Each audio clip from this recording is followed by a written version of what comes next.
It's the morning of April 3rd, 2024. A 7.4 magnitude earthquake rocks the east coast of a tiny island in the Pacific Ocean. Highways crack open and people get injured. But across the world, fears are for a different reason.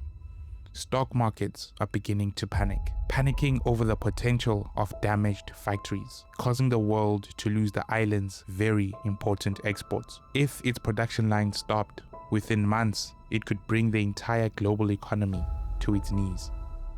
The island in question is Taiwan, an island that China claims as its own and that the United States has promised, however ambiguously, to defend. For its relatively tiny size, it plays a critical role in the functioning of the global economic machine, and that is because it houses one of the most important companies in the world, the Taiwan Semiconductor Company, or TSMC for short. TSMC manufactures roughly 90% of the world's most advanced semiconductors, the stuff needed to make your iPhone, power Nvidia chips, and even enable the US military to make cutting-edge weapon systems. Luckily, within hours of the earthquake, TSMC released a statement saying its factories were back online with minimal disruption, and global markets breathed a sigh of relief. The fact that Taiwan sits on one of the most seismically active lines on the planet is not helped by the fact that it simultaneously sits at the exact pressure point of the two great economic powers of the 21st century. This is a story of TSMC,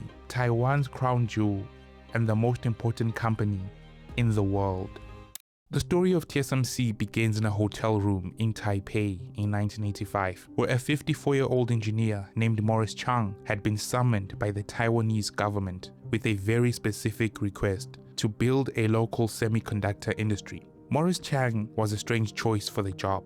He had been born in mainland China in 1931, fled the Japanese invasion as a boy, survived the Chinese Civil War, eventually making his way to the United States, earning degrees at Harvard, MIT, and Stanford. He then spent 25 years climbing the ranks at Texas Instruments, at the time one of the most important semiconductor companies in the world. He had been on track to become CEO, but then he never ended up getting the job. Frustrated and looking for a new chapter, he was personally recruited by the government of Taiwan and offered the leadership of Taiwan's Industrial Technology Research Institute, a government-funded research body that the island was using to try to drag itself up the technology value chain. 2 years later, in 1987, the Taiwanese government asked him to go a step further. They wanted an actual semiconductor company. They were prepared to put up nearly half the capital, and they needed someone to figure out what such a company would actually do. The problem Morris Chang faced was that Taiwan had no realistic path into the semiconductor industry. In 1987, every major chip company in the world, Intel, Texas Instruments, Motorola, NEC, Toshiba, did everything in-house. They designed, manufactured, and sold their own chips. These were called integrated device manufacturers, or IDMs, and they were monsters of vertical integration. Competing with them head-on would have required tens of billions of dollars and decades of design expertise. Taiwan simply did not have that, so Chang proposed something radical. What if you built a chip company that didn't design chips at all? What if you just manufactured them on behalf of other companies? At the time, the idea sounded absurd. Why would Intel give its precious chip designs to a third party to manufacture? The conventional wisdom was that nobody would, but Chang had realized something. Building semiconductor fabs was becoming astronomically expensive. The cost of a leading-edge fabrication plant had risen from tens of millions in the 1970s to hundreds of millions by the late 1980s, and it was clearly going to keep climbing. That meant a generation of brilliant chip designers were stuck. They had ideas they wanted to build, but they could not afford to build the factories required to manufacture them. If a company existed that would manufacture their chips at world-class quality, on demand, without competing with them, an entirely new kind of business could emerge. A company that designed chips but owned no factories, a fabless chip company.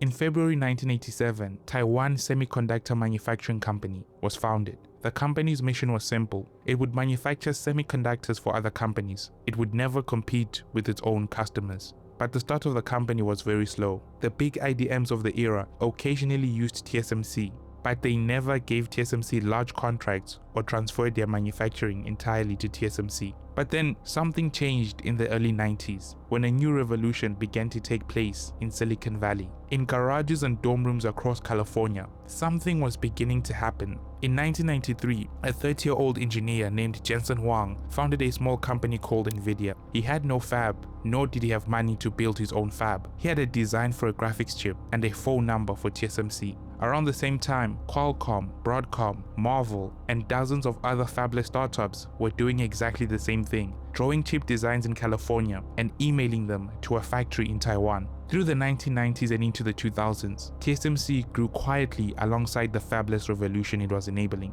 but the company was still not the dominant player. Intel was the undisputed king of semiconductor manufacturing. Its factories ran the most advanced processes on earth, and the gap between Intel and everyone else was so wide that the rest of the industry was, in real terms, a generation behind. But then somewhere between 2014 and 2015, Intel ran into a wall. Its next generation of manufacturing technology for 10nm chips was supposed to launch in 2016, but it failed to meet that deadline, eventually launching in late 2019. But by that time, TSMC had overtaken Intel. While Intel was stuck, TSMC kept running. It shipped 60nm, then 10nm, then 7nm, all while Intel was stuck at 10nm. By the early 2020s, the unthinkable had happened. Intel, the company that had defined American semiconductor leadership for half a century, was begging TSMC to manufacture its chips. Its own factories could not keep up. AMD, once a struggling underdog, had transformed itself into a serious competitor by abandoning its own fabs and routing all its production through TSMC. Apple, which had used Samsung to manufacture its iPhone chips for years, had moved virtually all of its silicon production to TSMC, and in 2020 announced it was switching its entire Mac lineup off Intel chips and onto Apple-designed silicon manufactured by TSMC. Nvidia, riding the AI boom, became one of TSMC's largest customers that power virtually every major AI data center on Earth. By 2024, TSMC manufactured roughly 60% of all semiconductors made by foundries globally and over 90% of the world's most advanced chips. The company's market capitalization crossed $1 trillion in 2024, making it one of the most valuable companies in the world. And TSMC's critical role in the semiconductor industry meant the island it is headquartered in became a very important geopolitical chess piece.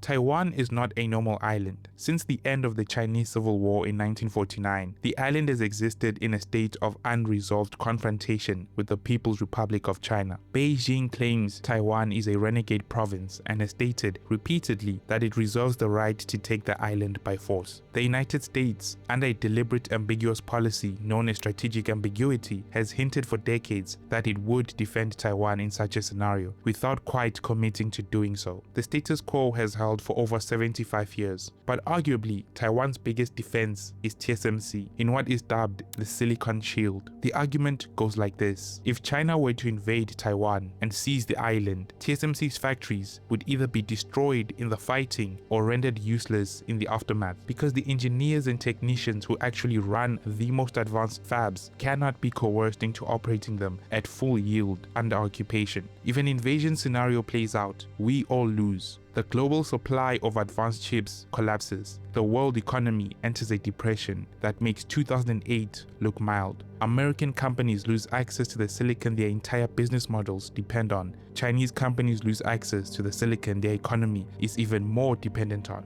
Everyone loses. The Silicon Shield theory holds that this mutually assured economic destruction acts as a deterrent. China cannot invade Taiwan without destroying the thing it most wants to capture. The United States cannot abandon Taiwan without surrendering the foundation of its technological supremacy. TSMC's factories, in this telling, are the modern equivalent of nuclear weapons. Too valuable to use, too important to lose, and so the system holds. But the Silicon Shield is starting to crack. In 2022, the CHIPS and Science Act was signed into law. $52 billion in subsidies and tax credits to bring advanced semiconductor manufacturing back to the United States. Of that, TSMC was eventually awarded over $6 billion in direct grants to build a new fab cluster in Arizona. Japan got its own TSMC fab in Kumamoto, opened in 2024, with government subsidies that covered roughly 40% of the construction cost. Germany also announced a fab in Dresden, slated to open later this decade. Although none of these factories are manufacturing the most cutting-edge chips TSMC makes, they are insurance policies against the day the Taiwan Strait stops being peaceful. If Taiwan falls, these facilities ensure that the West would not be left without a single facility capable of manufacturing advanced chips. What increases the threat of Taiwan being invaded is how the US has used TSMC against China. In 2020, the United States banned TSMC from manufacturing chips for Huawei, the Chinese telecommunications giant. Overnight, Huawei lost access to the silicon that powered its smartphones and its 5G networking equipment. Its customer business outside China effectively collapsed. In 2022 and 2023, the restrictions widened to include advanced AI chips destined for any Chinese customer, regardless of which company designed them. Sales to Chinese customers dropped sharply. China responded by accelerating its own domestic semiconductor industry by pouring hundreds of billions of state-backed yuan into SMIC and other domestic foundries. But due to the sophistication of TSMC's chips, Chinese companies have gone to the extent of finding ways to route advanced TSMC manufactured chips through shell companies to evade the export controls, and in some cases even committed espionage, allegedly.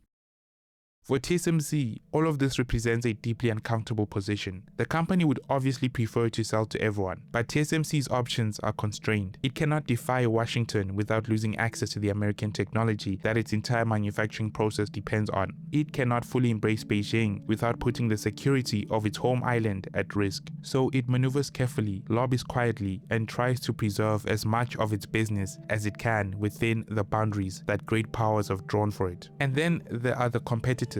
Samsung, which has spent billions trying to close the manufacturing gap with TSMC, has at times come tantalizingly close, particularly at the 3nm node, where it briefly claimed to be ahead. And Intel, which is now under new leadership, is mounting a serious multi-year billion-dollar bid to once again become a serious alternative for semiconductor manufacturing. And then there's the Chinese cohort, SMIC and others, that are supported by limitless state funding. None of these competitors are at TSMC's level today, but the lesson of the semiconductor industry is that dominance is never permanent. Intel learned that, Nikon learned that. The next decade will determine whether TSMC joins that list or whether it manages to do what almost no manufacturer in history has done, stay at the frontier for 50 straight years. But what do you think? Will Taiwan be able to keep its strategic importance to the West and deter a Chinese invasion for a few more decades, or will some other scenario play out? Let me know in the comments. Thank you for watching.